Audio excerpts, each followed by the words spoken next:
You were on a baseball team in the Army. Yeah, the company team. But no big deal to them. Wasn't there a story once where you were in the Army and there's a little boy waiting on top of a fence, and then you stopped the car you were driving and you had to ran and pick the boy up who was hanging by his leg and put him back down and then run back in the car. Remember that? Yeah, a little kid on the synchrometer. I remember, so like I said, hanging in the wrong.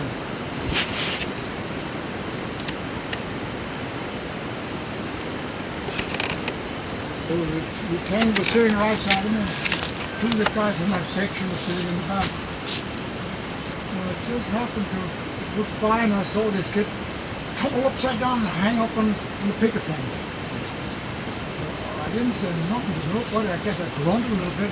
I stopped. I wasn't going fast to begin with. I stopped and I ran around the Jeep and ran into that yard and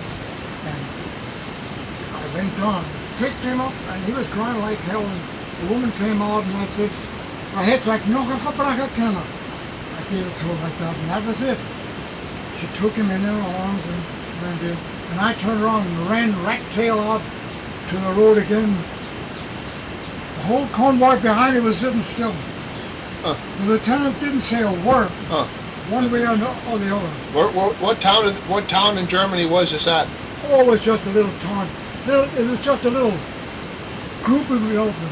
Not even a town. We were in the Augsburg vicinity. Near Augsburg? And this was a rural road we were coming back from.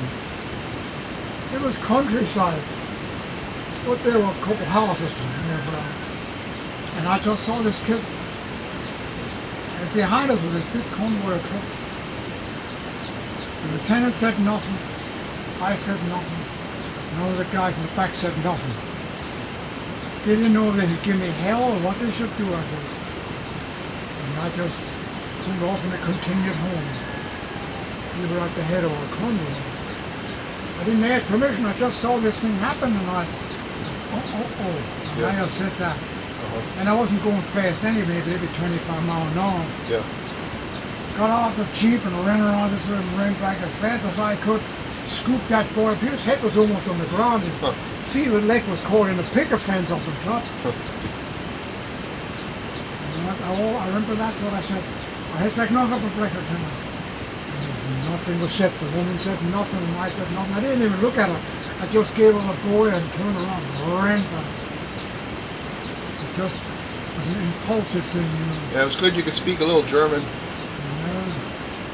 Was there anybody else that spoke Pennsylvania Dutch that you, in the Army, or were you the only one from this area? I'm the only one in my section who could talk anything. And they said you talk like so-and-so in Wilmersdorf, somebody who was there before. They say you talk just like so-and-so. Oh, what? And it was somebody you knew. Such a fine person. Yeah, somebody who'd been there 6 months before you were there. That was something that just, it happened, there it was. And I didn't think to do nothing but stop that Jeep. And ran like hell. I ran. Turned around and ran back the same way. And then they asked you to run the next day to show off how you could run. No, that was unrelated. Months later. And that officer who was with that time, he wasn't even around anymore. He had been transferred. Yeah, and I believe that's why they did it. I didn't say anything. There were only 3 guys to run. Okay. I just laid back. Well, the last guy, he couldn't run. He just wasn't very athletic at all. Little guy.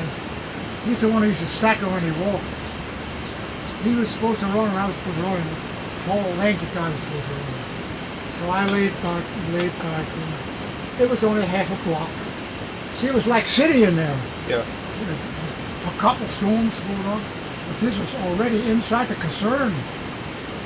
German buildings had been built in the caserne. But there was headquarters building. Way at the other end toward the city of Augsburg was in the same concern. It was a hospital. They had a lovely terrace. I had to walk guard duty down there one time in the dark. And I heard the shuffling. Here was a shepherd with a bunch of sheep and a dog. Then I helped, he unlocked the gate, and then I may have said a word or two with him. The sheep went on, the dog went off, and he closed it. I guess he had a contract or agreement, but nobody told me I was going to find a flock of sheep running down that terrace. Yeah. It was beautifully grazed. In the daylight you could see it. It was nice grazing. Way up there was the hospital. But this was black dark. That's where you took the sheep in. It wouldn't offend anybody. Nobody knew he was there, but he and the dog and me. And they had a different kind of deer over there, right? Yeah, raybuck. Were they a reddish deer?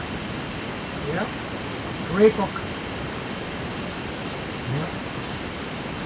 So one shot in the wall. Water pool saw it and shot it. But he went out hunting for it. I saw several in Germany that were in rot and maneuvers. You could see them in a distance, standing like this. And a wild pig, also. I saw a wild pig one time. With the babies had around. piglets. Did they have like them tusks, like a wild boar-like things? I didn't notice the tusks, but it was a female, and she I don't know if they have were tusks or following not. her. I mean, we were top of a mountain, this road. And I walked just over the slope, just to be alone. Yeah. I wanted to be alone and quiet and look. And in the distance I could raise my eyes and look through the wood, and I could see development buildings and, people lived down, way down. And I heard this rustling. And I looked forward, there was his mama. And I wasn't going to mess with her. Yeah. Because that's a wild boar. Yeah, wild they pig. can fight. The boar is a male. Yeah. But she was a wild lady. Were they big like a domestic pig, or about half that size, or how big would they get? Oh, they get about half that size, I guess. But they're built for fighting against whatever comes after them. Slender. And they live on acorns and stuff like that. And this was in a, what do you call a forest that's not pine? The Black Forest, they call it part of it. I guess because it's so thickly. It's not a coniferous wood. Hardwoods like oaks and chestnuts and things. But they have different trees, I guess. I forget what the word is called. Hardwoods. To tell an evergreen wood from another wood is the name. They call them hardwoods forests, like oak trees and chestnuts and walnut trees and whatever they have over there. And what is it? Green forest? Pines. Yeah. Pines and But they don't hemlocks. say pine, they have a name for those evergreen forests. Coniferous, I guess, one. Maybe coniferous. Hemlocks and pines and cedars, that family. This was in a wooded, high area. It was acorns, I'm sure of it. Yeah. Yeah, they could live. Well, the only thing they'd have would be to root around and get grub. Yeah. And they survive in the cold and everything. Yeah, they get snow in the winter. That was, we were in Bavaria, but nevertheless, it got snow in winter in that part of Bavaria. Did they talk about Fasching or Oktoberfest and what holidays they have over there? Oh, I've heard of them. I never got involved with them. I guess Fasching is like Mardi Gras and drink all you can and get drunk and let the MPs carry you back. like I guess yes. I didn't go out into parties Yeah. when they went out to drink. That was in Fasching. Like the fast of Lent, Mardi Gras, Lent, that time period. Get drunk as hell. Yeah, the army guys used to do it on the post. Yeah. On that post was a bar and a place where you could buy hot dogs and stuff. Liquor. Yeah. I don't think liquor, maybe beer. And then they also had a PX. In the PX you could get good goodies buy-in. Like milkshakes or hot dogs and stuff like that. If you wanted to buy something at the PX you could. There was some American speaking ladies. They were German, I assume, but they could speak English. And they even had army clothing that they sell. Oh. PX was post exchange.